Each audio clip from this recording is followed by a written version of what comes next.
usually, as we saw in the previous year's paper, when we opted for this instance, it was a discourse tested question, it was not MCQ.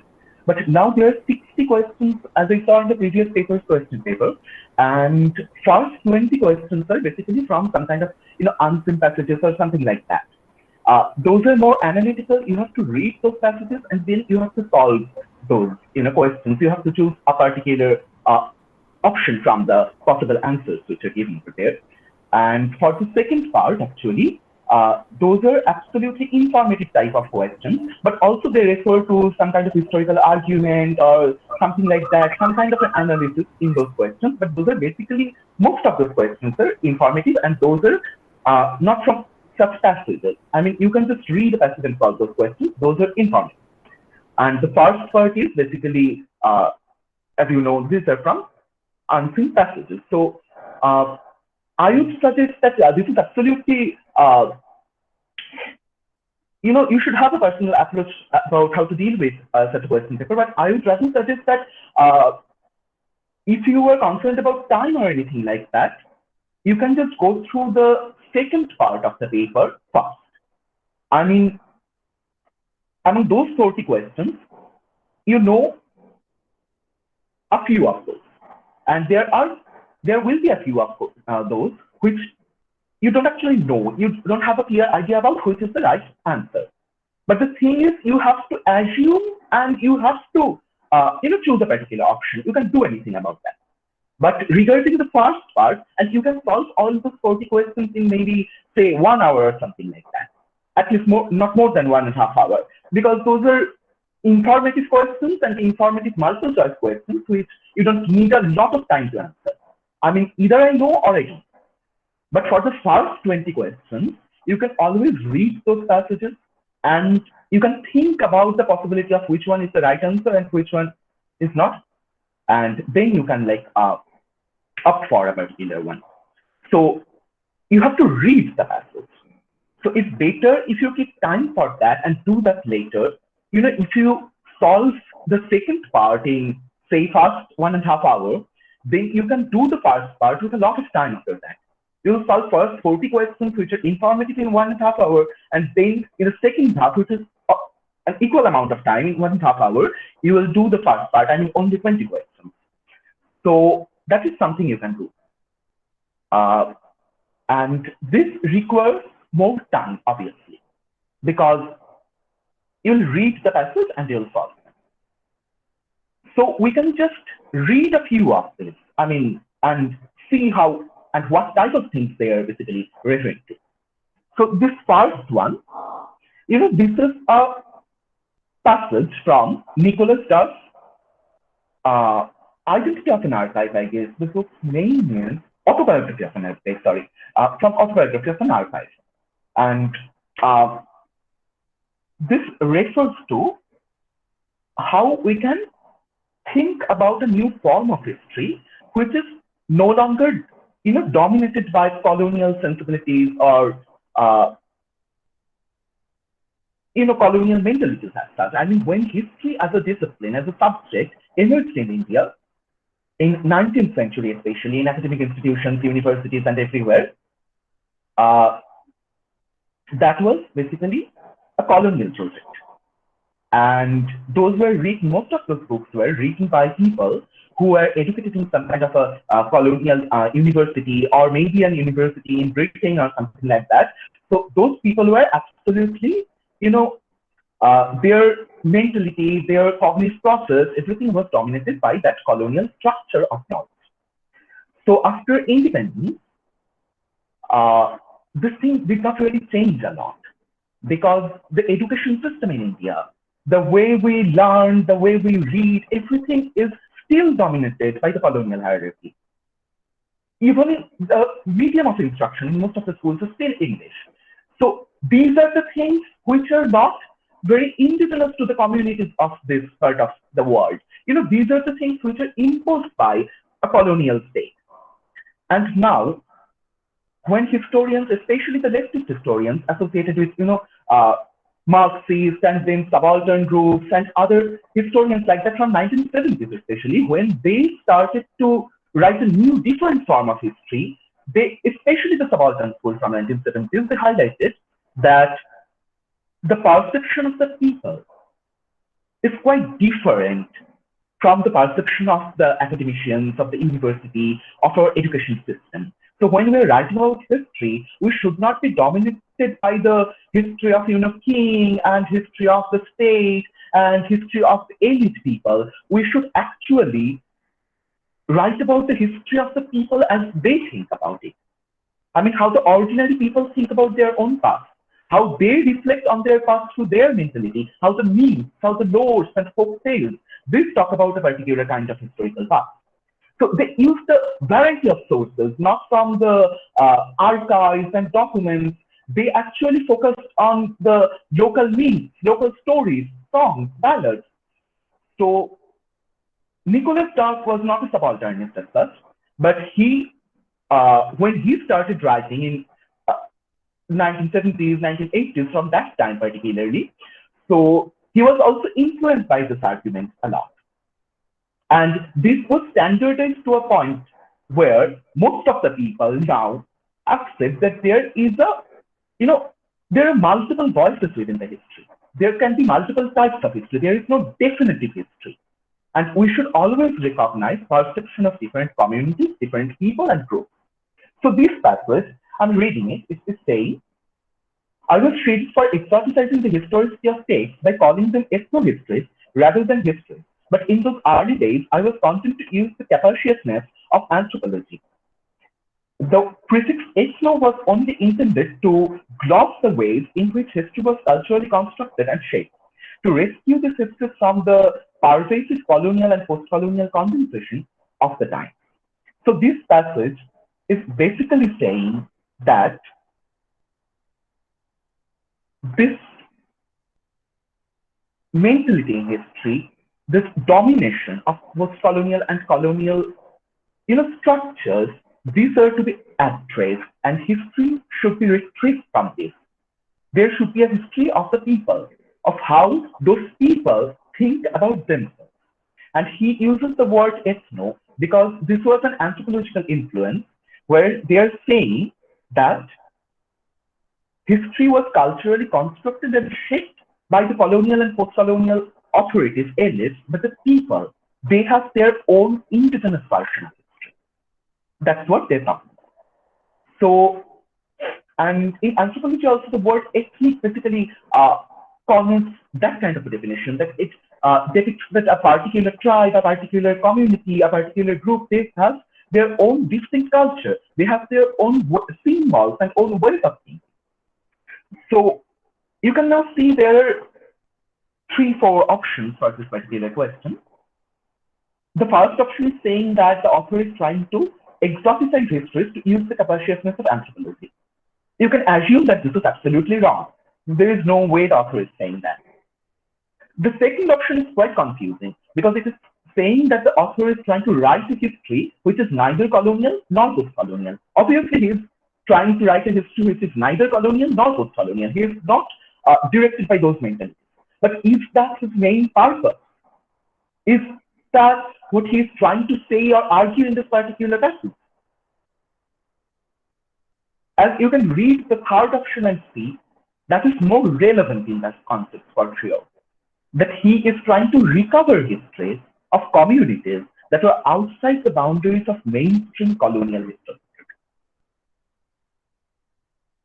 So he was trying to recover the history of those people. That was his intention. His intention was not to write a history which was just neither colonial or nor post-colonial, but then he can write anything at all. It was not like that. He was trying to write a particular kind of history depending on the consciousness of the communities, which are left at the margin. So now you can say that the third option is more relevant, or third option is more apt. I can move to the next one.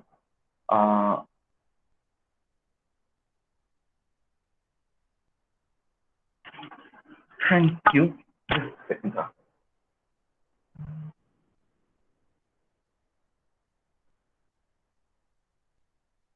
Which part should I scroll down to?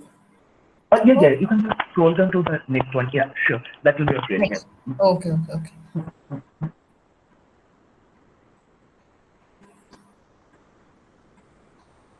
This is fine. Yeah, this is fine. So the second question, this is basically quoted from an article published in BBC. So this is referring to, a particular painting by Picasso, Guernica. So I've shared, a picture in the WhatsApp group that you can see. This is the picture called Guernica by Picasso, which he drew in 1937, most probably. This was a typical, while painting by Picasso as it used to be.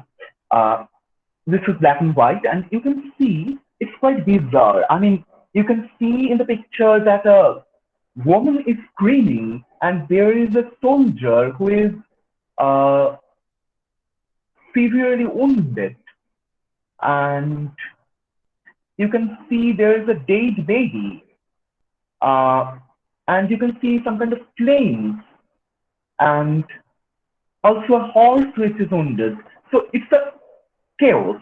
It's an absolute chaos. You can see that things are quite dark. Things are quite not, quite morbid and moral.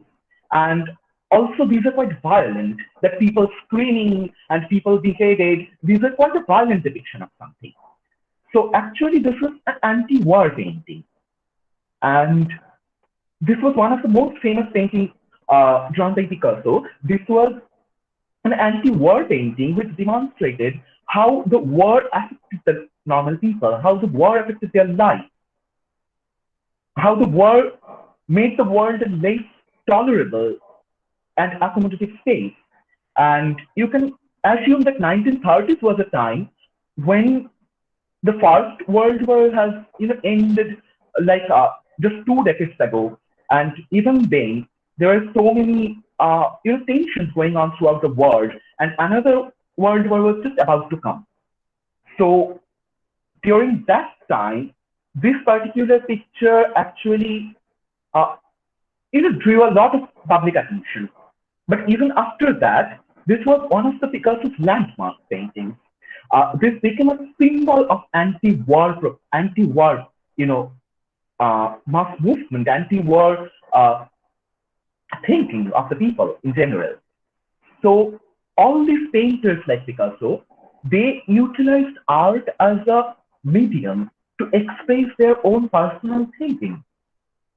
At a time in 1930s when most of the European states were involved in war, they were happy about fighting another world war, and they just fought in World War 2 decades ago. Artists like Picasso, they opposed the war. They opposed such violence on people and such brutalities.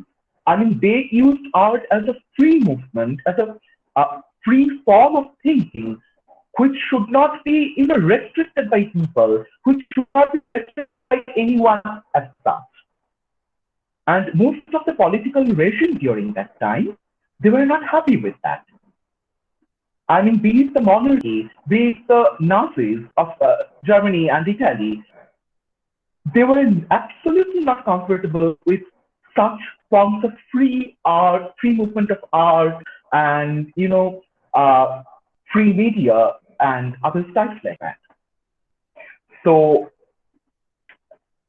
as you can see, this particular passage is saying the enormous impact of Picasso's Guernica on the 20th century imagination is well known. The painting is widely regarded as an anti-fascist manifesto, a rare example of a great work of art successfully conveying a political message.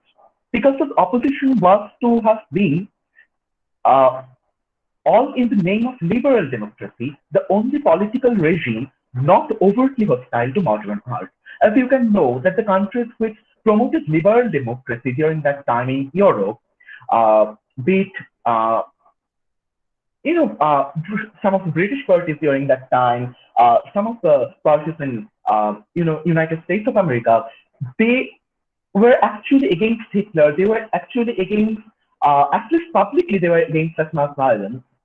So this was the only political ideology during that time which was not hostile to art or not, restricting the movement of art rather openly.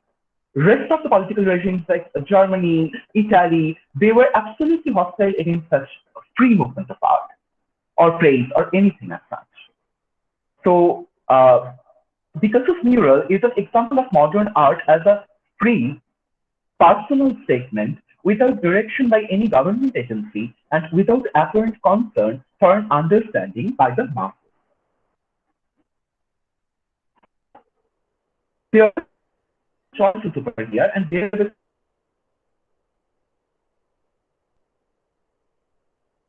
saying Picasso's painting stands as a testimony for the influencing commitment of modern art to freedom and democracy, which is absolutely true because people like Picasso, they were, struggling through this painting for a better,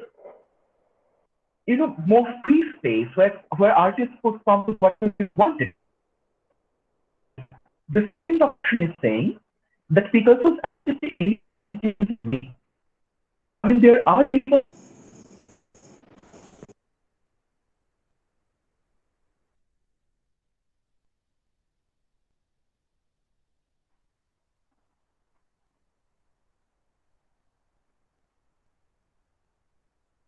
I just lost my connection a few seconds ago. Am I audible now? You're audible now. Yeah.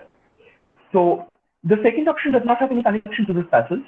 You can ignore that. The third one is saying that modern art is promoted as an ambiguous vehicle of free opinion, which is true because, again, this is repeating the same argument that people like Picasso, the modern artists, they promoted art as a medium through which they could, articulate their free opinion. And the last option is saying that modernism is opposed to the cold classicism favored by the totalitarian regime. This is not directly referred to in the passage, but you can understand that totalitarian regime means that regimes which are authoritarian, which are more dictatorial in nature, like the Nazis, like the fascist regime in Italy. So they were absolutely against such free movement of art, and they were often using classicism as a kind of trope, as a kind of symbol to utilize their own, reactionary arguments. So this is somehow connected to the thing, and you can say that this is right. But the point is, when you are answering the question, you can be very confused about whether you should opt for this last option or not, because this is not directly referred to in the passage. So now you know that the second option is absolutely not right. And you can see that in first two of the options, there is the second option, there is B. I mean, the first option is saying all the A, B, C, and D all are true. And the second option is saying A, B, and C is true. So you know that the B is not true. So you should opt for the one which is not referring to B, definitely. And then you can opt for the third one. I should go to the third question, I guess. Anisha, could you just scroll down a bit, sir?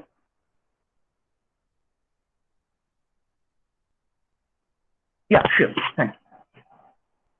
So the third one, this one is from another book on medieval Assam.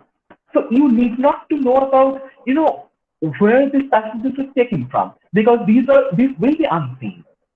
You have read this passage, that's the purpose. I mean, you will read this for the first time and then you will solve the answers from this question. So you need not to know about the details of where these are taken from or anything like that. However, this was basically taken from Yasmin Saikia's Fragmented Memories. So this particular question is referring to a passage which is saying history and epic were one and the same in pre-colonial Assam. And the remembering society offered and constructed its memories through the memory of king and not their own past. I mean, this is, you can say, true for all the pre-modern societies, because history in the pre-modern society does not really refer to the history of people or their mentality. They refer to the history of the kings. They refer to the history of elites. And that's what the Puranas in India talk about. That's what the genealogical literature from any civilization talk about. The history of people, normal, ordinary people, how they live and how they struggle against the odds of their life. That was retrieved in history much later by the Marxists and things by subaltern fools and others. I mean, this is not what elitist history or pre-modern history refer to. But in pre-modern time, history did not have any responsibility of being, factual, being empirical, because you can find in all the historical literature, be it Purana or be it anything like that, there are loads of myths embedded in those statements. There are myths, there are fabulous tales and everything like that. I mean, gods and demons, they appear in this book. So, such historical literature understands history and epic as a similar kind of thing.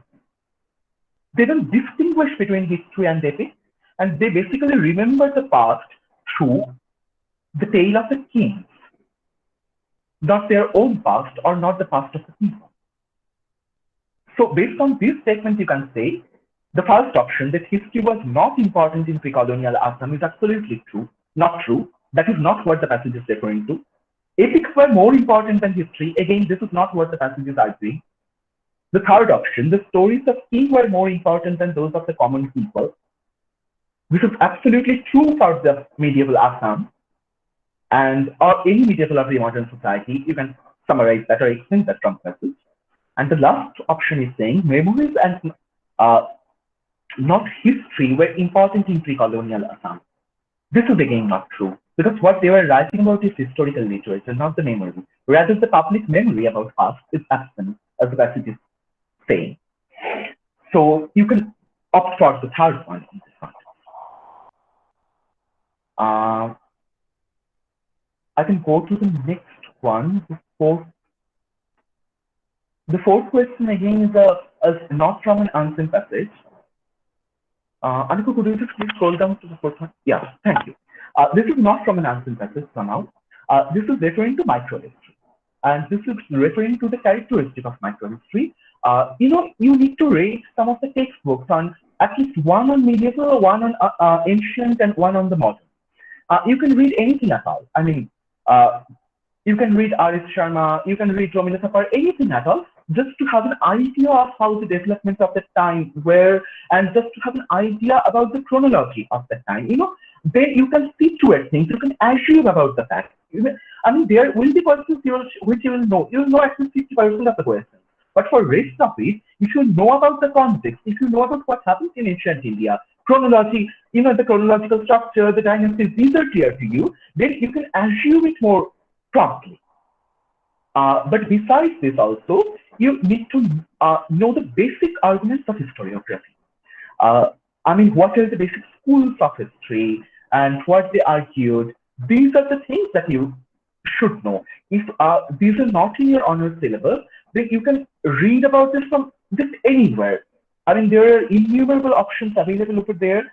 If you want, I can send a book or something like that in the WhatsApp group also. You can just read it from anywhere in internet. From Wikipedia will be insufficient. But it's better if you read a book at least, some kind of a book on historiography. You can go through E. Sridharan. He has written a book on Indian historiography, a very basic introductory kind of text. Or there are other books. I'll forward something in the WhatsApp group. So this is referring to microhistory. And as you know, when history was first written in the 19th century, or even before that, I mean, the first emergence of modern history, that was very elitist in nature, and that dealt with only the important figures of history. As if, speaking on France in, say, in Napoleon's time, those history books referred only to Napoleon and how he was an extraordinary history. Julius Caesar was another exception in history. This is how they perceived history, that there were some important people, and those people, channelized history into a particular course. So that is how history was thought about initially in, till 19th century at least, till the 19th century. So then this was first dismantled by two groups of historians. One is Marxist, and then the later one is Anne. Marxist historians, they are influenced by Karl Marx, and they basically argue that it's the history of class struggle throughout the human past. They basically argue that, there is a mode of production in a given society, and there are the elite people who are financially regulating the system and exploiting and depriving the poor people. And this is the basic class hierarchy in any society. And from this class hierarchy, there comes the question of class struggle. And that is only how we can understand history, as a tension between two opposing classes. And all the cultural and social relations, everything is dependent on this basic economic binary between the poor and the rich, between the ruling elite, the ruler, and between the ruled. So this basic hierarchy is intact throughout the human history, and these are representing itself in different forms. During a time in ancient Greece, there was slavery, and you can say that now there is no slavery. Individuals are free, but still now there are people working in absolutely pathetic conditions in industries and everywhere, and those industries are owned by people who are fabulously rich. So this basic hierarchy between rich and poor, between the ruled and the ruler, between the exploited and the exploited, this is intact throughout the human history, and this is representing itself in different forms. So this is the very basic question of history. History is basically and primarily economic, and that is basically, a story of two different classes and their struggle. And historians, from the moral ground at least, should be committed. You can assume that they should be committed to the people. They should try to understand the people's struggle. And Annals School, it originated in France, and they argued about something completely different. They suggested that history had a broader structure, a structure which is more important than any human action. That structure could have been the environment. That structure could have been the grand economic structure of anything at all. But mostly they focused on environment. There are people who focused on other aspects of it. So they basically say that this structure changed very slowly. How the course of wind, how the currency in a sea, that changes slowly over centuries or maybe sometimes over millennia, that determines how humans could act within that context, within that framework. I mean, environment is always setting up a framework and a structure within which human could act. Human action is limited. Human action to create an event or anything is less significant in history, and the most significant thing in history is the broader movement of grand, big structures, be it the environment or be it anything else. So there is a history of Mediterranean region, not of any particular state, not of any particular people, but then in this particular book, Mediterranean Sea itself is the protagonist. It's the main character. This book is called The Mediterranean or Le Méditerranée. This was written by Fernand Braudel. This was the first, landmark of Annals School, and then there are people who followed his path. And they all argued in different forms that history is basically about the structure which changes slowly, not about the human emotion. That is secondary in history. So from 1930s to 1970s, these two schools, Annals School and Marxist School, they dominated the historiographical literature. In 1970s, Marxo-history emerged as a new kind of movement. And this was a time when history shifted to a variety of directions. I mean, this was the time when subaltern school emerged in India. This was the time when feminist historiography began to be composed. All these historians, they were initially associated with the Marxist or annal background, But later they shifted to a different kind of perspective and they argued somewhat differently. As you know, feminist history talks about the gender relation. And they're saying that the gender relation, not the class hierarchy, but the gender hierarchy and gender marginalization, these are restricting history. These are channelizing the course of history. And most of them are saying that it's not just the class hierarchy. I mean, all these things are connected, and gender hierarchy is as important as class hierarchy, or any kind of hierarchy existing in a society. So, subaltern school, they talked about something else. I'll come to that. But microhistory, emerging in 1970s, they argued something really important. They say that the structure is important. The structure of any particular thing, any particular class or hierarchy, or be it the structural changes within the environment, all these things, these are very important. And human actions are always restricted by structure, okay. But still human actions are important because in a given structure, people act in a particular way, and that depends on the individual. I mean, I try to act in a particular way in a given context and try to build a particular thing for me, which someone else will do differently. And that particular human action in response to the structure is shaping the course of history. These are the micro level history. These are the history of the individuals who are not like Napoleon or who are not like Julius Caesar. They are the normal, ordinary people, and how they responded to their, society, to their contemporaneous time. How they actually struggled for something. Maybe a peasant who protested against the landlord did not identify himself into a Marxist organization. Maybe he was not well versed with such a thing, but still he protested, still he perceived the system in his own way and acted like he wanted to. And that is what is important as an incident of history, as a source of history. We should understand these people, ordinary normal people, and their struggle within the course of history, their consciousness. As subaltern school, you can also say did the exact same thing in India.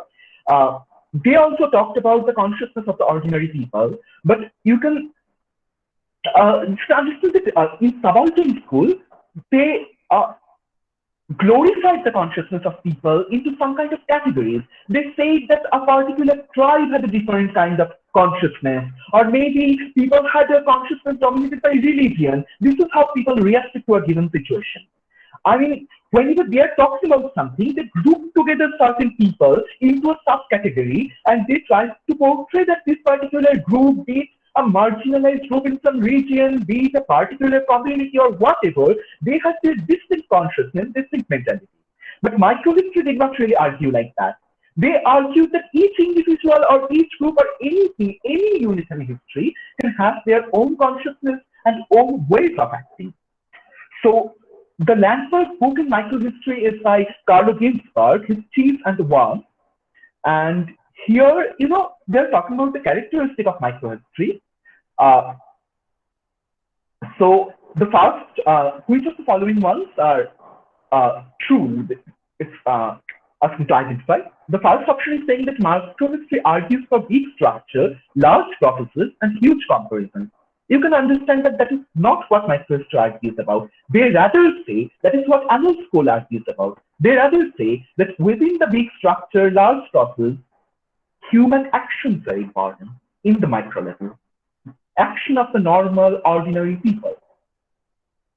The second option is saying, so the first option is definitely wrong. The second option is saying Italian historians who grouped around the journal Quaderni Storici were the pioneers of microhistory. This is true. This was the journal they created, and many of them, ranging from Carlo Ginzburg and others, they were associated with this particular journal. And the third option is saying that microhistory emphasized the idiosyncrasy of daydreamed anonymity. There is a lot of big terms in this particular sentence. The word idiosyncratic refers to individuals, their own type of consciousness or behavior or anything like that, individuality. And daydreamed means, it's deviated from the supposed course. It's something different. It's unusual. Deviant anomaly means a different kind of thing. I mean, this is not how it was supposed to be. There are lots of ways. When they are saying that microhistory emphasizes deviant anomaly, it basically is trying to mean that if you talk about structure, about two classes and their class struggle, or about the environment, then you are trying to determine a particular solution. You are trying to determine that this is what it looks like.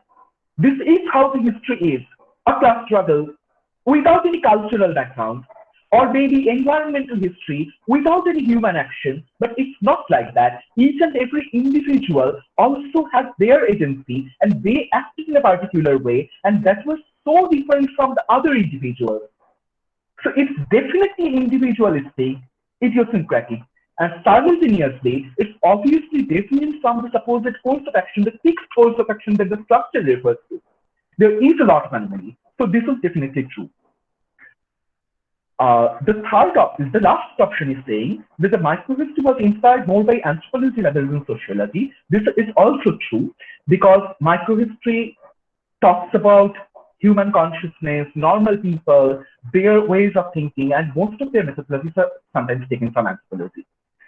So I should suggest that you just go through the very basic readings of historiography to understand the very basic arguments of all these schools, because there can be a lot of questions from this, or at least a few. I mean, you should know about what Marxist school is, what Annual school is, and then how in 1970s things changed, and there emerged schools like microhistory, feminist historiography, and also subaltern school in India.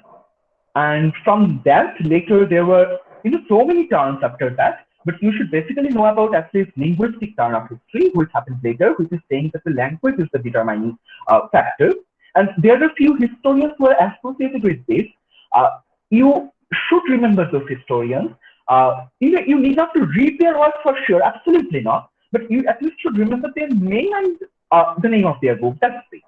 I mean, you should remember that Annual School was created by Farnham Brothers, and his book La Méditerranée, or the Mediterranean, was the most famous landmark of the school. And in 1970s, there were three historians who changed this course of history. One was associated with Annual School. He was Emmanuel Leroy Raduri. He wrote a book named Monthly, A History of a Village in France.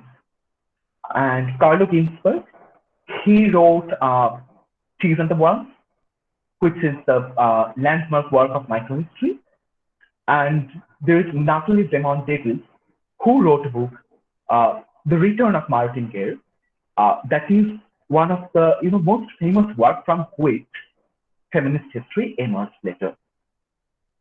So these are the three books in 1970s which you should at least you should know the name of these three authors and their books. And then you should know that linguistic history later was created by Hayden White. This much. I mean, you should have a very basic and outline sketchy idea about how the historiography changed over time. I mean, there is a way people write history. There is no definite history, right? I mean, there is a way historians used to write about history. Then there was a gradual change. There is a history of history writing itself. That is what we call historiography. So I think I should cover this 5, and I mean, I'll share this solved question paper in your WhatsApp group, and you can see. I mean, this is just for the demonstration of how you can approach this particular question.